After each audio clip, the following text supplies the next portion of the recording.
নমস্কার। বায়োম্যানিয়া by Sukanta sir এই YouTube প্ল্যাটফর্মে সকলকে আবারও স্বাগত। আমরা পরিবেশ সংক্রান্ত বার্নিং বিভিন্ন ইস্যু আলোচনা করছি।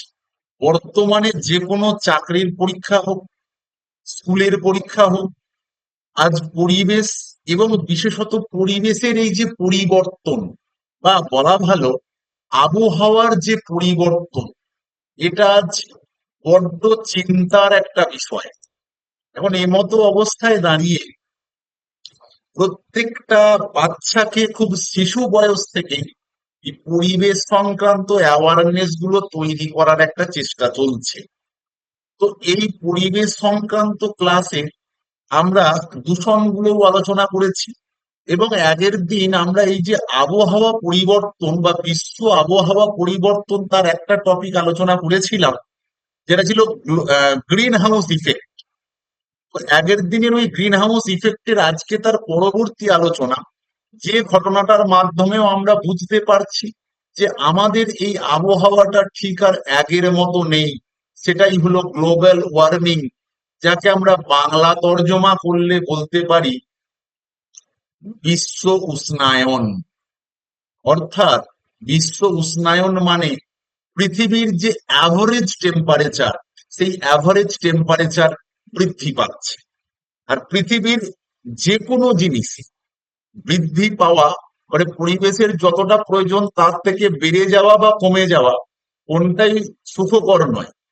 তো গ্লোবাল ওয়ার্মিং এর ফলে যখন পৃথিবীর এই অ্যাভারেজ টেম্পারেচারটা বেড়ে যাচ্ছে, এর ফলে পরিবেশে নানা রকমের সমস্যা নেমে আসছে। আমরা এই গ্লোবাল ওয়ার্মিং যেটা দেখছি বা বিশ্ব উষ্ণায়ন যেটা দেখছি, এটাকে আমরা বলি রেজাল্ট, এটাকে ফলাফল বলি। তাহলে ফলাফল বললে তার কারণটা কি? তার কারণটা হচ্ছে গ্রিন হাউস ইফেক্ট, যেটা আমি আমাদের বিগত ক্লাসে আলোচনা করেছি। তো এই গ্রিন হাউসটাই হচ্ছে কারণ। এই গ্রিন হাউস ঘটার ফলে গ্রিন হাউস গ্যাসগুলোর আধিপত্য বৃদ্ধির ফলে তার ফলস্বরূপ পৃথিবীর গড় উষ্ণতা বেড়ে যাচ্ছে, এবং পৃথিবীর গড় উষ্ণতা বাড়তে বাড়তে এমন একটা জায়গায় আমরা পৌঁছেছি, এই উষ্ণতার পরিবর্তন আমাদের কাছে অসহনীয় হয়ে পড়েছে। এই যে বিভিন্ন ধরনের গ্রিনহাউস গ্যাসগুলো, carbon dioxide, methane, NO2, ozone, chlorofluorocarbon, SO2, জলীয় বাষ্প, এই সমস্ত গ্রিনহাউস গ্যাসগুলোর প্রভাবে আজ পৃথিবী ইমব্যালেন্স, পৃথিবীর অ্যাভারেজ উষ্ণতা বৃদ্ধি পাচ্ছে। যদি আমাদের বলে যে সব থেকে ক্ষতিকর গ্রিনহাউস গ্যাস কোনটা, তাহলে carbon die oxide. Man-made greenhouse gas কোনটা, তাহলে হচ্ছে ক্লোরোফ্লুরো কার্বন। যে গ্রিনহাউস গ্যাসটা পরিবেশে সব থেকে বেশি পার্সেন্টেজ আছে সেটা কোনটা, জলীয় বাষ্প। তাহলে এই গ্রিনহাউস গ্যাসগুলো বাড়ার ফলে আমরা দেখেছি পৃথিবী যখন তাপ ছাড়ছে, সেই তাপ মহাশূন্যে ফেরত যেতে পারছে না, সেই তাপ পৃথিবী পৃষ্ঠে ফেরত আসছে। এই পৃথিবী পৃষ্ঠে তাপ ফেরত আসার ফলে পৃথিবীতে কি হচ্ছে, গড় উষ্ণতাটা বাড়ছে। আর এই গড় উষ্ণতা বাড়ার ঘটনাকেই আমরা বলি গ্লোবাল ওয়ার্মিং। এই যে দেখো ছবিটা দেওয়া আছে, পৃথিবী জ্বলছে।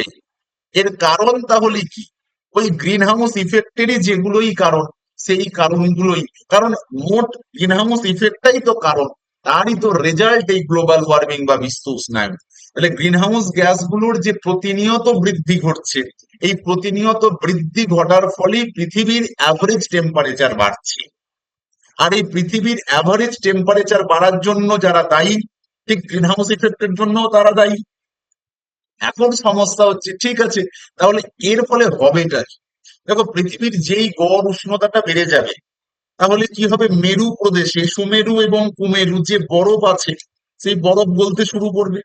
বরফ গলতে শুরু করলে সমুদ্রের দুপাশের যে জলতলের যে উচ্চতা, উচ্চতা বাড়বে। তাহলে কি হবে, সমুদ্রের দুপাশে থাকা পৃথিবীর বিভিন্ন দেশ, সেই সমস্ত দেশগুলো ডুবে যেতে থাকবে, জলের তলায় তলিয়ে যেতে থাকবে।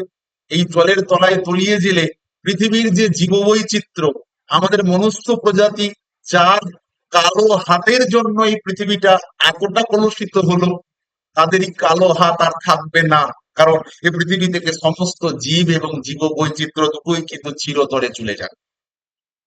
এর ফলে এত দূরের আগেও এই যে উষ্ণতার বৃদ্ধি ঘটার ফলে বিভিন্ন প্রাণীদের অলরেডি পৃথিবী থেকে বিলুপ্তি শুরু হয়ে গেছে, এবং বিভিন্ন প্রজাতি, দেখবে আমরা ছোটবেলায় চটুই পাখি দেখতাম, ধুলোতে যেন স্নান করতো মনে হতো, আজ আর চটুই পাখি দেখা যায় না। হেলথ রিস্ক, বিভিন্ন রকম ডিজিজ, রেসপিরেটরি প্রবলেম, ইমিউনো সিস্টেমের প্রবলেম শুরু হয়েছে। মেরু প্রদেশের বরফ গলার ফলে সমুদ্র তলের উচ্চতা বাড়তে শুরু হয়েছে। তার ফলে এই গ্লোবাল ওয়ার্মিং এবং গ্রিনহাউস ইফেক্ট, এই দুটো মারাত্মক রকম পরিবেশের যে ক্ষতিকর বিষয়, এই বিষয় দুটোকে নিয়েই কিন্তু গোটা পৃথিবীর বিজ্ঞানী মহল আজ চিন্তিত। এবং এই বিজ্ঞানী মহল চিন্তিত বলেই আজকে কিন্তু পরিবেশ সম্মেলন, বিশ্বব্যাপী বিভিন্ন ধরনের পরিবেশ সংক্রান্ত আলোচনা আজ অত্যন্ত প্রয়োজন হয়েছে। কারণ এই গ্রিনহাউস ইফেক্ট বা গ্লোবাল ওয়ার্মিং এর জন্য যে দায়ী জীবাশ্ম জ্বালানির দহন এবং জীবাশ্ম জ্বালানি থেকে উৎপন্ন হওয়া কার্বন জাতীয় পদার্থ, পৃথিবীর প্রায় সমস্ত দেশই কিন্তু পরিবেশে ছাড়ছে। তার ফলে পৃথিবীতে এই কার্বন ডাই অক্সাইড, কার্বন মনোঅক্সাইডের প্রভাব বাড়ার ফলে পৃথিবীর যত আবহাওয়া পরিবর্তন হয়ে যাবে, যত গ্রিনহাউস গ্যাসের প্রকোপ বাড়বে, তত গ্লোবাল ওয়ার্মিং বাড়বে।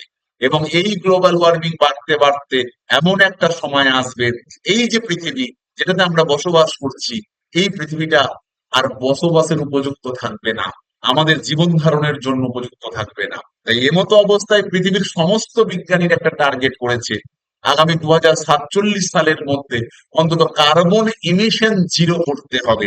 তার জন্য বিকল্প সন্ধান করতে হবে, বিকল্প জ্বালানির সন্ধান করতে হবে, পরিবেশ বান্ধব জ্বালানির সন্ধান করতে হবে। হয়তো আগামী দিন এমন আসবে যাতে করে আমরা আবারও আশা করতে পারি আগামীর বাসযোগ্য হবে আমাদের এই পৃথিবীটা। এর পরের ক্লাসে পরিবেশগত এই ক্ষতিকর বিষয়ের অন্য কোনো টপিকটা আলোচনা করব। সকলে ভালো থেকো, টাটা।